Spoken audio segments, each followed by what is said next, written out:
আসসালামাইকুম। ওয়ালাইকুম সালাম। কিছু মতো তো আজকে আমরা আরে বাবা এসে না ঘর ভাড়া আছে, বাসা ভাড়া 4 মাসের বাকি পাই, এই ভাড়ার জন্য আছি।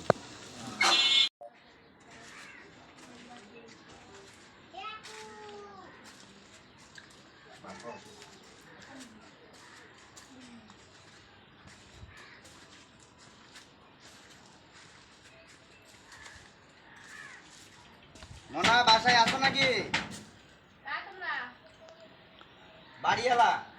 আসসালামু আলাইকুম চাচা। ওয়ালাইকুম সালাম। কেমন আছেন? আরে ভালো। আপনাদের বাসা ভাড়ার টাকাটা দিচ্ছেন না? 3 মাসের বাসা ভাড়া টাকা পাই। 1 মাস 2 মাস করে আগাচ্ছেন, কি টাকাটা দিবেন কি দিবেন না? আমার না সমস্যা আছে তো, তা কয়দিন পর নেন চাচা? সমস্যা তো দেখাই গেছেন আপনারা 3 মাস থাকিয়া। আর একখান মাস সমস্যা আছে। এই মাসে যদি আপনারা ভাড়া দিতে পারেন দিবেন, না হলে বাসা আমার ছাড়ি দিয়েন। আমার বাবুর বা বাসুর কাগজ। বাবুর বাবা আসলে বলি দিয়ে এইভাবে। ঠিক আছে বলে দিব আল্লাহ। আচ্ছা।